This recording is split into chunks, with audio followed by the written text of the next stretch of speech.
6 ستمبر وطن عزیز پاکستان میں یوم دفاع پاکستان کے طور پر منایا جاتا ہے۔ 6 ستمبر یوم دفاع پاکستان، یہ وہی 6 ستمبر ہے جب 1965 میں ہمسایہ ملک بھارت نے اپنے سے کئی گنا چھوٹے ایسے ملک پر شب خون مارا جو ان کے مقابلے میں دفاعی صلاحیتوں میں بھی کم تھا اور دیگر وسائل میں بھی، لیکن ہماری پاک سرزمین پر اپنے ناپاک قدم رکھتے ہی بھارتیوں کو یہ احساس ہو گیا تھا کہ وہ غلطی سے کس قوم کو للکار بیٹھے ہیں۔ بھارتی اپنی نام نہاد طاقت کے نشے میں اتنا مست تھے کہ وہ انٹرنیشنل قوانین کو بھلا کر اخلاقی اور قانونی حدوں کو پار کر چکے تھے۔ جنگ چھڑنے کے فوراً بعد جب اس وقت کے صدر پاکستان فیلڈ مارشل ایوب خان نے ریڈیو پر قوم سے تقریر کی، میرے عزیز ہم وطنوں، السلام علیکم۔ 10 کروڑ پاکستانیوں کے امتحان کا وقت آ پہنچا ہے۔ آج صبح سویرے ہندوستانی فوج نے پاکستان کے علاقے پر لاہور کی جانب سے حملہ کیا اور بھارتی ہوائی بیڑے نے وزیر آباد اسٹیشن پر ٹھہری ہوئی ایک مسافر گاڑی کو اپنے بزدلانہ حملے کا نشانہ بنایا۔ بھارتی حکمران شروع سے پاکستان کی وجود سے نفرت کرتے رہے ہیں اور مسلمانوں کی علیحدہ آزاد مملکت کو انہوں نے کبھی دل سے تسلیم ہی نہیں کیا۔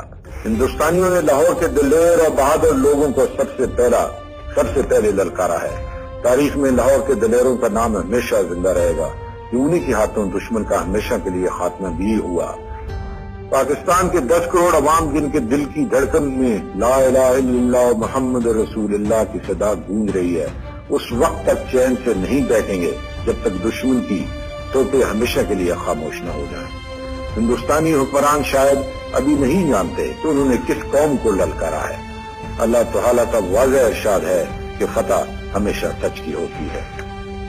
ملک میں آج ہنگامی صورتحال کا اعلان کر دیا گیا ہے۔ جنگ شروع ہو چکی ہے۔ میرے عزیز ہم وطنوں، اس آزمائش کی گھڑی میں آپ کو مکمل طور پر پرسکون اور متحد رہنا چاہیے۔ آپ میں سے ہر ایک کو ایک عظیم فرض ادا کرنا ہے۔ یہ فرض آپ پوری ایمان اور وفاداری سے ادا کیجیے۔ اللہ تعالیٰ جو رحیم و کریم ہے آپ کو ضرور کامیابی بخشے گا۔ حق و انصاف کے لیے لڑنے والوں کو کبھی ناکامی نہیں ہوئی۔ جس فتنہ نے ہماری سرحدوں پر سر اٹھایا ہے وہ انشاءاللہ تباہ ہو کر رہے گا۔ میرے ہم وطنوں، آگے بڑھو اور دشمن کا مقابلہ کرو۔ خدا تمہارا حامی و ناصر ہو، آمین۔ پاکستان زندہ باد۔ اس کے بعد عوامی جوش و جذبہ جو سڑکوں گلیوں پر دیکھنے کو ملا وہ رہتی دنیا تک دیکھنے والوں کو یاد رہے گا۔ تب ہماری افواج اور عوام نے دنیا پر یہ ثابت کیا کہ جنگ صرف ہتھیاروں سے نہیں بلکہ جذبوں سے لڑ کر جیتی جاتی ہیں۔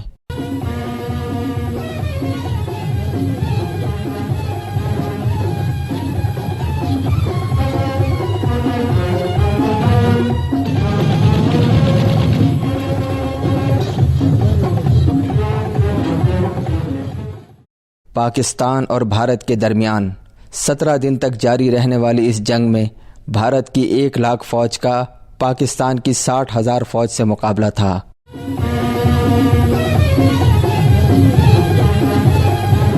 بھارت اور بھارت کی بائیں بازو کی جماعت نے پاکستان کو سبق سکھانے کا خیال ظاہر کیا تھا۔ یہ اور بات ہے کہ جو سبق وہ ہم کو سکھانے آئے تھے وہ خود الٹا پڑھ کر بھاگے۔ –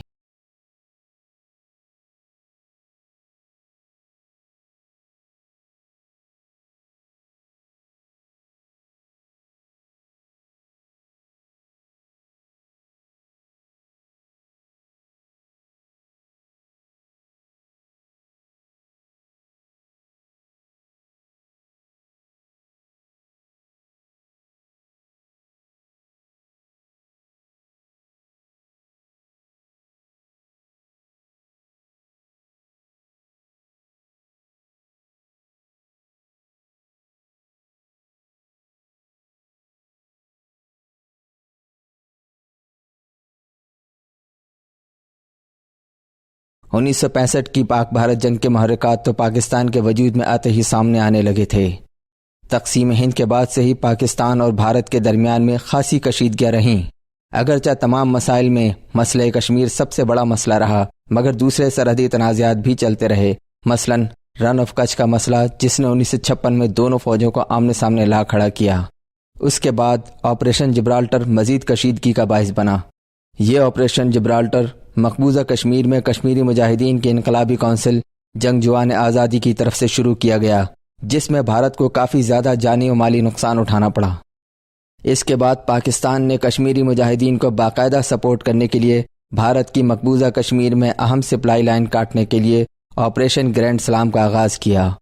4 ستمبر 1965 کو جوڑیاں سیکٹر پر 6 FF رجمنٹ کی ایک پلاٹون نے سیکنڈ لیفٹیننٹ شبیر شریف کی سربراہی میں نروٹی میں ایک مضبوط بھارتی مورچہ پر حملہ کیا۔ یہاں انتہائی سخت مارکا ہوا اور بہت سے جوان شہید ہوئے۔ سیکنڈ لیفٹیننٹ شبیر شریف نے نہایت بہادری اور دلیری سے اپنے سپاہیوں کو بھارتی افواج کے نرغے سے نکالا۔ انہوں نے دوبارہ منظم کر کے دوبارہ حملہ کیا اور اپنے 6 شہداء کے جسد خاکی اور 15 زخمیوں کو وہاں سے نکال لائے۔ انہوں نے تیسری بار حملہ کیا اور ایک آرٹلری گن اور اس کے ٹرک کو پیچھے ہٹنے پر مجبور کیا۔ ان کی بے مثال قیادت، بہادری اور جنگی صلاحیت کے اعتراف میں انہیں ستارے جرأت سے نوازا گیا۔ یہی میجر شبیر شریف تھے جو بعد ازاں 71 کی جنگ میں وطن کی حفاظت پر شہید ہو کر نشان حیدر سے سرفراز ہوئے۔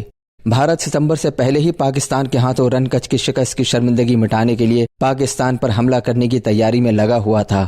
اس کے لیے پہلے جنگی ماحول بنایا گیا۔ 16 اگست 1965 کو دہلی میں 1 لاکھ لوگوں کو جمع کر کے ایک عام احتجاج کروایا گیا اور بائیں بازو کی جماعت جین سنگھ، جو آج جنتا پارٹی کہلاتی ہے، اس کے ذریعے عام ہڑتال کا اعلان کروایا گیا۔ بھارتی حکومت نے سیاسی جماعت کے دباؤ میں آ کر کشمیری مجاہدین کی جارحیت کا بدلہ لینے اور آپریشن گرینڈ سلام کا جواب دینے کے لیے پاکستان پر 6 ستمبر کی رات پہلا حملہ کیا۔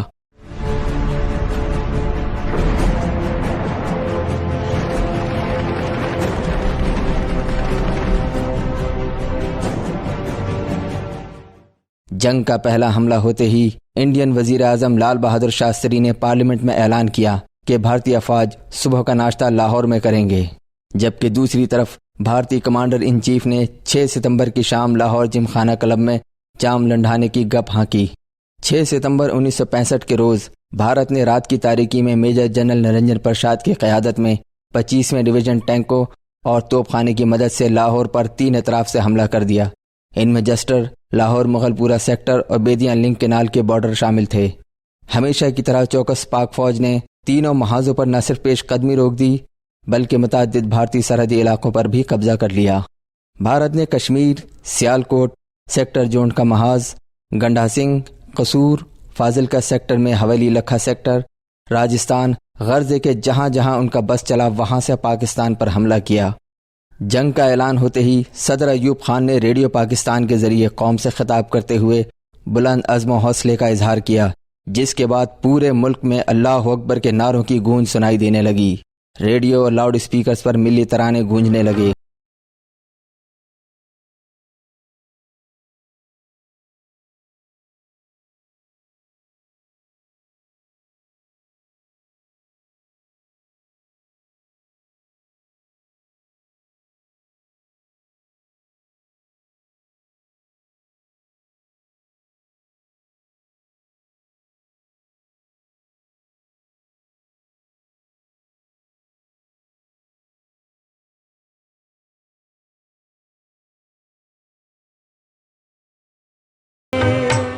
جنگ کے منظرنامے کو بہتر انداز میں سمجھنے کے لیے پاکستان کی بری، فضائی اور بحری جنگوں کا احوال باری باری دیکھنا ضروری ہے۔ 6 ستمبر کی صبح جب بھارت نے پاکستان پر حملہ کیا تو آنن فانن ساری قوم، فوجی جوان و آفیسرز اور سارے سرکاری ملازمین فوراً اپنے فرائض کی طرف دوڑ پڑے۔ ہر ایک نے اپنی اپنی استطاعت کے مطابق جنگ میں حصہ لیا۔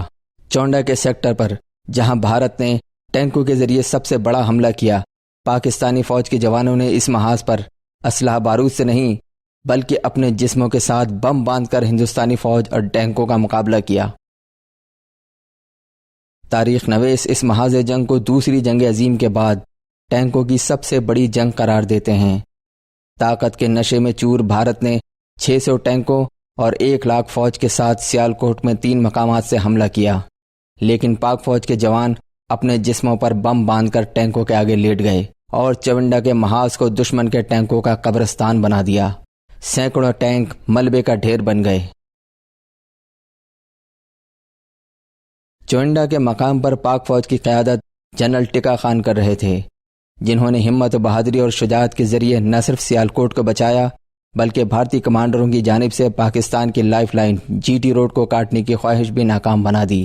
پاک فوج نے بھارتی فوج کو پیچھے دھکیلتے ہوئے فاضلکا سیکٹر ہیڈ سلمان کی پر کئی میل اندر تک قبضہ کر لیا۔ راجستھان میں بھی کئی میل علاقے پر قبضہ کیا۔ برقی محاذ پر میجر شفقت بلوچ کے بعد 8 ستمبر کو میجر راجہ عزیز بھٹی کو 34 ساتھیوں کے ہمراہ بھیجا گیا کہ وہ دشمن کو BRB نہر کے دوسرے کنارے پر چند گھنٹے روکیں۔ میجر عزیز بھٹی BRB نہر عبور کر کے دور تک اندر چلے گئے جہاں دشمن کے سینکڑوں فوجی موجود تھے۔ میجر صاحب نے دشمن کا حملہ بری طرح ناکام بناتے ہوئے جام شہادت نوش کیا۔ دشمن نے گنڈا سنگھ والا، قصور، سیالکوٹ سیکٹر اور راجستھان سیکٹر سمیت کئی محاذ کھولے مگر ہر جگہ شکست کھائی۔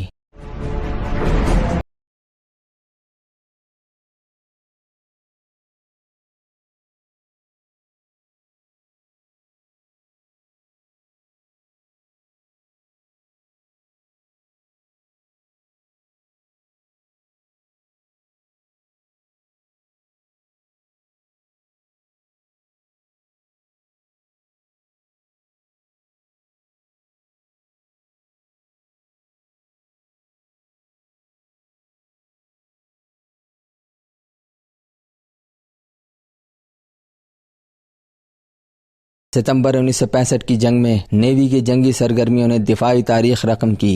اعلان جنگ ہونے کے ساتھ بحری یونٹس کو متحرک کر کے اپنے اپنے اہداف کی طرف روانہ کیا گیا۔ کراچی کی بندرگاہ کے دفاع کے ساتھ ساتھ ساحلی پٹی پر پیٹرولنگ شروع کرائی گئی۔ یہاں یہ بات بھی اہم ہے کہ جنگ کے دوران پاکستان کا سامان تجارت لانے لے جانے والے بحری جہاز بلا روک ٹوک اپنا سفر کرتے رہے۔ اس کے علاوہ ہندوستانی بحریہ کو بندرگاہوں سے باہر تک نہ آنے دیا گیا۔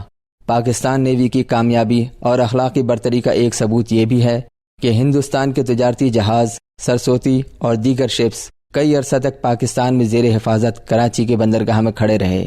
7 ستمبر کا دن پاکستانی بحریہ کی فتح اور کامیابیوں کا دن تھا۔ دوارکا میں بھارتی بحریہ کا ریڈار اسٹیشن اور فضائی اڈہ تھا۔ پاک بحریہ نے دفاعی جنگ لڑنے کے بجائے جارحانہ حکمت عملی اپنانے کا فیصلہ کیا۔ وائس ایڈمرل AR خان 1965 میں پاک بحریہ کے کمانڈر ان چیف تھے۔ ان کی سربراہی میں پاک بحریہ نے دشمن کو اس کے اپنے علاقے میں توپ خانے کی مدد سے روکے رکھا۔ پاکستان نیوی کا بحری بیڑا، جس میں پاکستان کی واحد آبدوز PNS غازی بھی شامل تھی، ہندوستان کے ساحلی اڈے دوارکا پر حملہ کے لیے روانہ ہوئی۔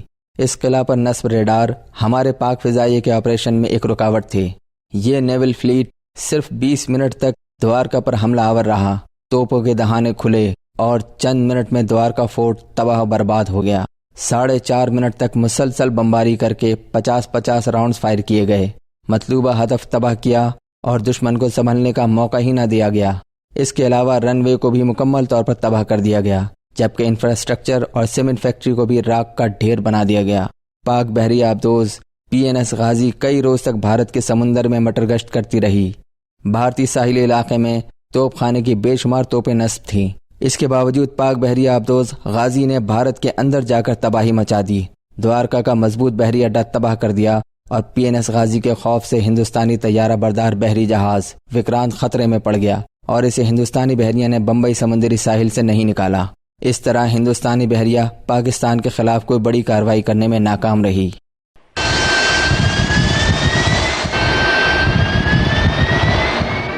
فی زمانہ 7 ستمبر کا دن یوم فضائیہ کے طور پر فضائیہ کے کارناموں کو یاد کرنے کے لیے منایا جاتا ہے۔ 1965 کی جنگ میں اس روز پاک فضائیہ نے ایک نئی تاریخ رقم کی۔ جنگ سے کئی عرصہ پہلے پاکستان فضائی افواج کے قابل فخر سپوتوں ایئر مارشل اصغر خان اور ایئر مارشل نور خان جیسے کمانڈروں کی جنگی حکمت عملی نے ادارے کو بہترین صلاحیتوں کی بلندیوں پر پہنچا دیا اور ان کی فوجی ضرورتوں کے پیش نظر تجویز کردہ نصاب کے مطابق پاک فضائیہ نے اپنے طیاروں اور ان میں موجود شاہینوں کو ہر قسم کے حالات کے لیے وقت سے پہلے اور ضرورت سے زیادہ تیار کر رکھا تھا۔ 7 ستمبر 1965 کو 1 منٹ سے بھی کم وقت میں دشمن کے 5 جنگی طیاروں کو تباہ کر کے عالمی ریکارڈ بنانے والے اسکواڈرن لیڈر MM عالم کے کارنامے بچے بچے کی زبان پر ہیں۔ جنگ کے ہیرو اسکواڈرن لیڈر محمد محمود عالم نے دشمن کے 9 جنگی طیارے مار گرائے، جن میں 5 لڑاکا طیارے تو 1 منٹ سے بھی کم وقت میں تباہ کیے، جو کہ ایک عالمی ریکارڈ ہے۔ انہیں بہادری کے صلے میں 2 بار ستارہ جرأت سے نوازا گیا۔ تو دوسری طرف اسکواڈرن لیڈر سرفراز رفیقی اور اسکواڈرن لیڈر منیر الدین اور علاؤالدین جیسے شہیدوں نے بھی ثابت کر دیا کہ زندگی حرمت وطن سے بڑھ کر نہیں۔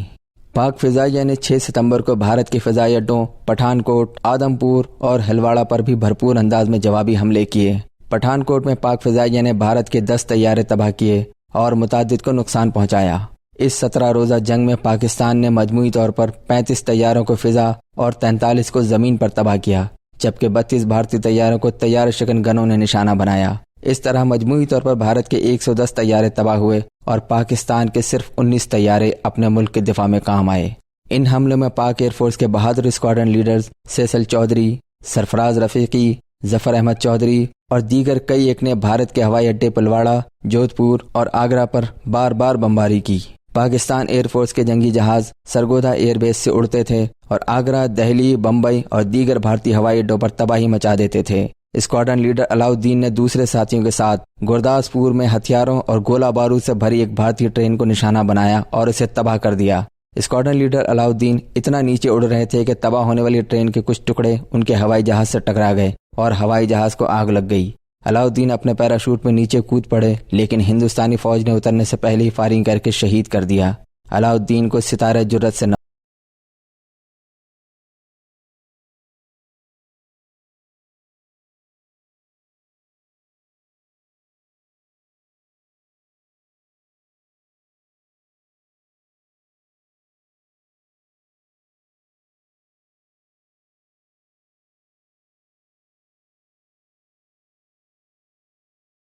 دنیا گواہ ہے کہ اس جنگ میں مجموعی طور پر پاکستان نے بری، فضائی اور بحری محاذوں پر بھارت کو ناقابل یقین شکست سے دوچار کیا۔ پاک فوج کے ساتھ عوام کا جذبہ ایمانی بھی دیدنی تھا۔ یہ ایک حقیقت ہے کہ بھارتی حملے نے پوری پاکستانی قوم کو متحد کر دیا تھا۔ جب تک جنگ جاری رہی، لوگ پاک فوج کے ساتھ رضاکارانہ طور پر ملک کی خدمت کرتے رہے۔ ٹرینوں پر فوجی سامان اپلوڈ کرنے سے لے کر لوگوں نے فوجی محاذوں پر جا کر جوانوں کو اپنی مکمل خدمات پیش کیں۔ ہسپتالوں میں زخمیوں کے لیے خون کا عطیہ کیا، یہاں تک کہ انہوں نے صدر ایوب خان کے قائم کردہ دفاعی فنڈ میں بھی چندہ دل کھول کر دیا۔ دوسری طرف ریڈیو پاکستان اور پاکستان ٹیلی ویژن نے بھی ملی نغموں اور جوشیلی تقریروں کے ذریعے فوجی جوانوں کا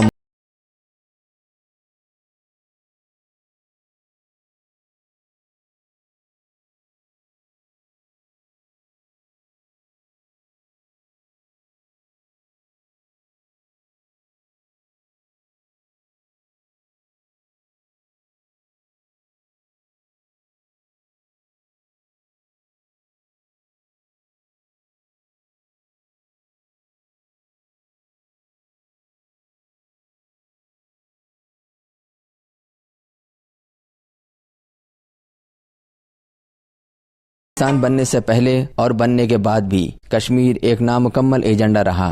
1965 کی جنگ بھی اس کی ایک کڑی تھی، کیونکہ بھارت اس ایجنڈا سے فرار کا راستہ تلاش کر رہا تھا۔ تو بھارت نے 1965 کی جنگ کو ہی اپنے لیے فرار کا ایک بہترین حل سمجھا، جو الٹا اس کے ہی گلے پڑ گیا، کیونکہ ہماری فوج پوری حب الوطنی اور جذبہ ایمانی سے لڑی، جس کا نتیجہ شکست کی صورت میں بھارت کے سامنے آیا۔ جبکہ تقسیم ہند کے وقت بھی انگریزوں نے بھارت کی سائیڈ لیتے ہوئے پاکستان کے ساتھ ناانصافی کی تھی۔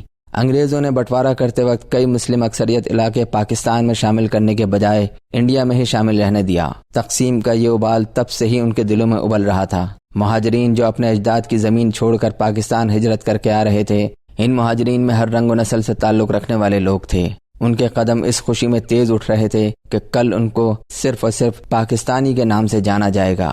لیکن افسوس، مکار بھارتی غنڈوں اور بلوائیوں نے ان لوگوں کے قافلے کو بھی راستے میں ہی کاٹ کر رکھ دیا۔ ظلم اور بربریت کا ایک ایسا کھیل رچایا جس پر حیوانیت بھی شرما گئی۔ یہ تھے ہجرت کے وہ دردناک مناظر جن کو آج بھی دیکھ کر انسانیت کانپ جاتی ہے، لیکن دنیا اس پر آج بھی خاموش ہے۔